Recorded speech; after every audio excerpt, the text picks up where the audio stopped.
It's Danny Flexen here for SecondsOut. Delighted to be joined once again by my good friend and the president of the WBC, Mr. Mauricio Sulaiman. How are you, sir? Very, very good, Danny. Very happy to be here in London with the friends, with the boxing community, the family, and just ready for continue to have a great year in boxing. And tell us what brings you here on this occasion and the honour that you've bestowed upon Jamie Moore today. Yes, the WBC had followed my father's dream.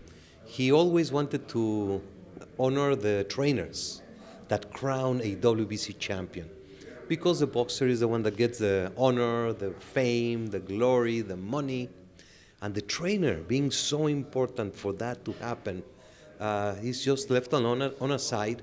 So we designed a trainer trophy, a trainer belt, which is inspired by Angelo Dondit famous towel, and so we presented Jamie his WBC trainer's belt today. And we've also seen here today Michael Watson, of course, a walking miracle, and Spencer Oliver, and there's obviously a link between them in that a lot of the medical advancements made because of what happened to Michael were beneficial to Spencer when he suffered his injury. How meaningful is it to you to have those two guys here today? Very much, because WBC has had safety as a priority since its creation 60 years ago.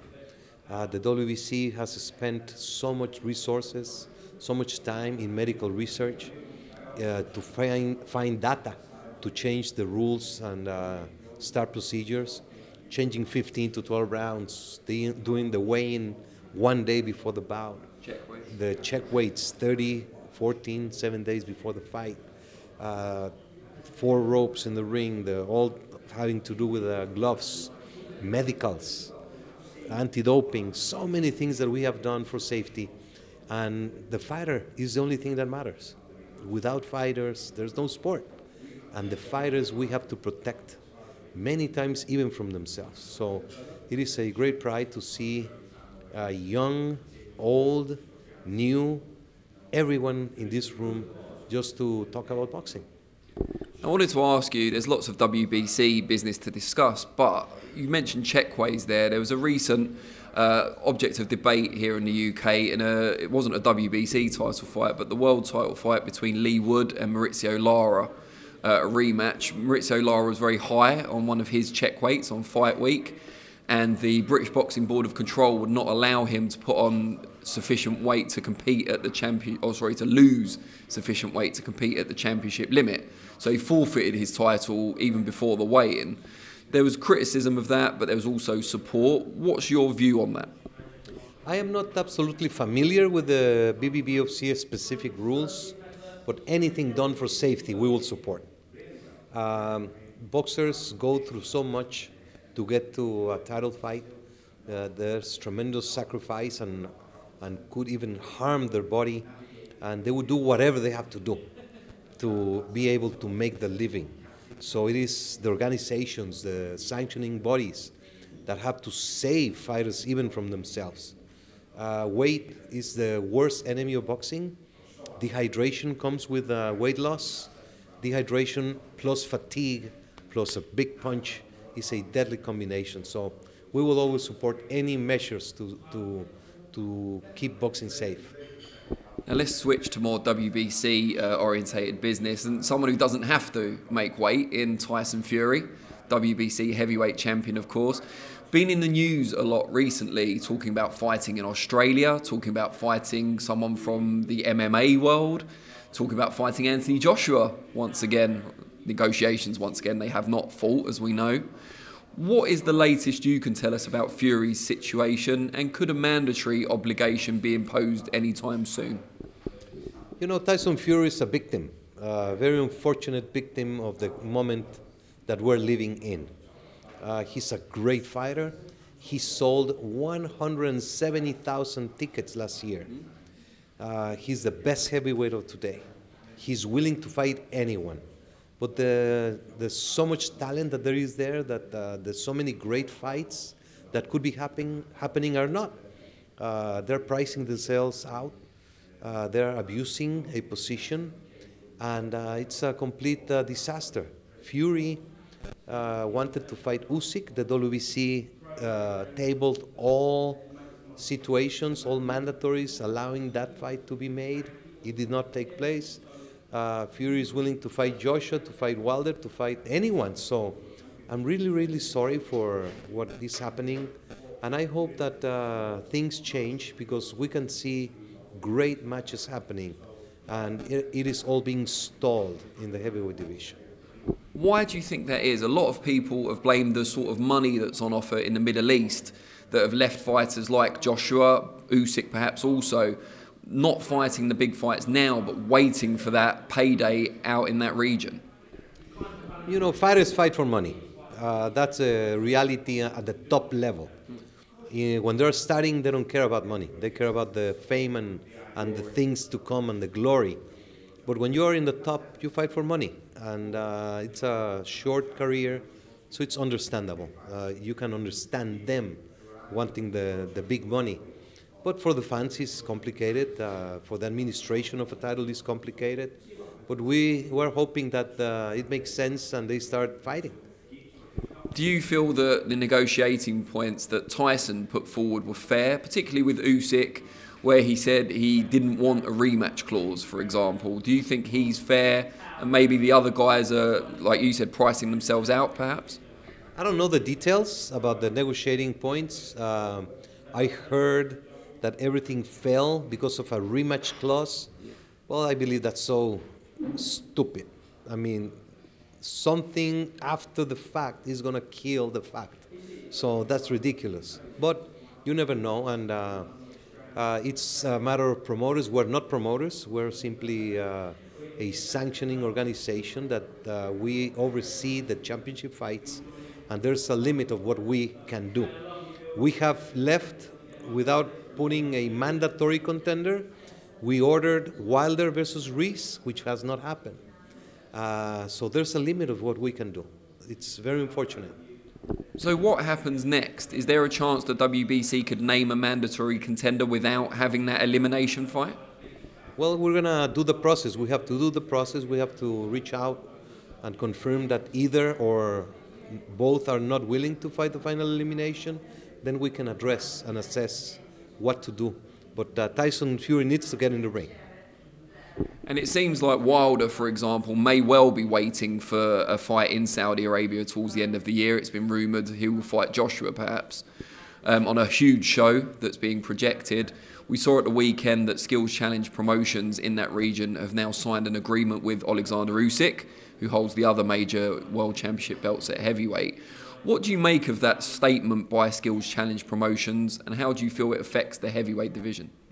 Well, promoters are free enterprises. They offer whatever they have to offer and benefit from that, and it's a matter of promoters and fighters to go in that way. We respect everyone who comes into the sport. We will always support, and hopefully it will be a good scenario where a lot of boxing takes place, and we will be supported. But there's so many great fights that can be done, that they should be done. Do you think Usyk signing with that group makes an undisputed fight with your champion, Tyson Fury, more likely or less likely? I don't know. That's a matter of promoters. There's so many variables that they consider for doing a bout, so I'm not really sure whether it's good, bad, or simply a new signing of a champion with a promoter. Okay, let's switch topic from Fury. We saw a fight not too long ago for an undisputed title at lightweight between Devin Haney and Vasyl Lomachenko. Very close fight in my view, but a lot of others who feel Lomachenko did enough to win have gone so far as to call the result a robbery, including Usyk, but then he isn't unbiased in this situation. What did you make of the fight yourself and the decision? Sensational fight, great fight. And we should only be talking about what a great fight it was. I'm very proud of Devin Haney. He performed at a level that he has been doubted for forever. Very proud of Lomachenko to fight such a tremendous fight. Could have gone either way, could have been a draw. Everyone should be happy for the fight that we witnessed. There's no robbery, there's no scandal, there's no blame on anything. It was a very close fight. Haney is the defending champion. He landed heavy blows to the body. They count as much as a headshot. So I'm just happy for that fight that have taken place and reaffirmed the process that it took 4 years. And I pride everyone has blamed and talked bad about the franchise designation. This was the process that led to this sensational fight. So I'm very proud of it. Now, I have to ask about Conor Benn, and we talked about him last time we spoke. He's now submitted evidence to UKAD, who work with the British Boxing Board of Control. They're going through their process, but it still seems like his team are trying to make fights for Conor Benn, not necessarily in the UK, of course. What do you think of that? Some people have criticised the ethical aspect of trying to make fights for someone who's still under investigation. Well, he has to make a living. He is a fighter. He believes he's not guilty. We did our own process in the WBC, the clean boxing program, made the ruling, and it is clear. We have contacted UKAD numerous occasions without any single response. So we don't know. We don't really have anything to do. That's their own process, and that's where we are at. The WBC did a ruling based on the scientific findings of our own experts and our own process.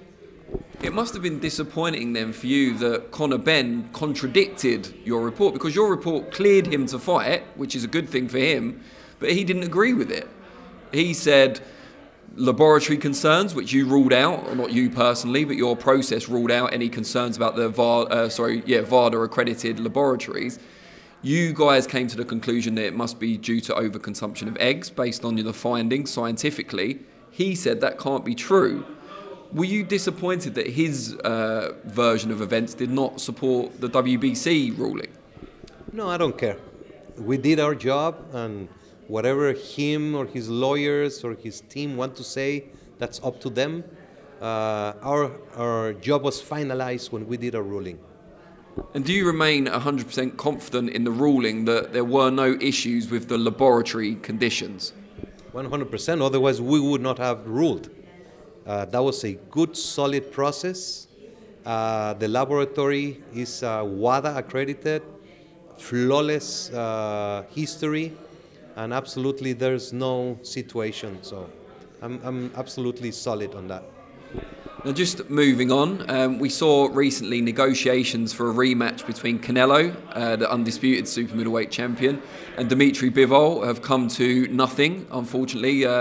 Bivol's camp claimed that they were offered the same purse as they were for the first fight, which of course Bivol won. Just before we get onto that, would Bivol have been able to challenge for the WBC belt at 168 pounds if they'd agreed a rematch? No, unfortunately, Bivol is from Russia. He's considered Russian. The WBC has an absolute ban on boxing in Russia and Russian boxers. We have a process where fighters can submit an application to be reviewed. Bivol never submitted anything. So for the WBC, we cannot approve Bivol to fight for the WBC title. And will this rule remain in existence until the conflict in Ukraine comes to an end? Yes, there is no boxing in Ukraine. The WBC built a sporting complex with the Ukraine authorities coming from our convention 2018. It was going to be officially open May 2020. May 22. Very unfortunately, the war began and then the complex was destroyed by an attack. So have so many gyms, sporting complexes. There is no boxing in Ukraine. Until that is changed, there is not going to be any boxing in Russia for the WBC. Do you have some sympathy for the Russian boxers? I know it's not just boxing because it happens in other sports, but that they're restricted from their competition because of something their state is doing, their government. Yes, absolutely. The boxers, the trainers, the promoters, the ring officials, all the boxing community, they are victims for the aggression that their country is taking place. I have so many friends in Russia, and I feel terrible for their situation, but Russia is the aggressor. He's the one invading a country. Russia is the one killing so many innocent people, kids, elderly, millions of Ukrainians fleeing out of the country, millions of people living in fear every single day. And we empathize with peace. We do not support war, and this is the WBC position, and it is not me talking, it is the whole world, the whole boxing community of the world talking. Do you get a sense that putting restrictions on Russian athletes, not just in boxing but in other sports, is having an impact on the conflict, that it's, you know, changing minds inside the Kremlin, that it's putting pressure on them? We don't know about that. This is not a political matter for us. It is a humanistic position. It is a moral position, and it is a position which we feel comfortable. But as I said, it's a sports decision, not a political, because Ukraine, it has no boxing. Until they don't have boxing, we will not allow boxing in Russia. And just to end on a more positive note, a fight that boxing fans have wanted to see for years now is finally going to happen at the end of July between Errol Spence and Terence Crawford. Errol Spence obviously holds 3 belts, including the WBC title at welterweight. How relieved and excited are you by the fact that these two have finally put pen to paper and they will, God willing, cross swords at the end of July? We're very happy. We were convinced that these are the top welterweights. This is Sugar Ray Leonard against Tommy Hearns of the modern era. It's a great fight. It's going to be sensational. And I'm very happy for the fighters, for the boxing industry, for the fans. And this is an example that fights can be done. So we will continue to work. We had a lot of flexibility in the WBC administration in order to have this fight happen. So I feel happy and proud of it. And do you back your champion to come out with the victory in all 4 titles? Yes, absolutely. Errol Spence is the WBC champion. The winner will be the WBC champion. And we will feel great happiness for the winner, and we'll feel respect and sadness for the loser, but it's going to be a tremendous fight. Mauricio, always an absolute pleasure, and thank you very much. Thank you so much.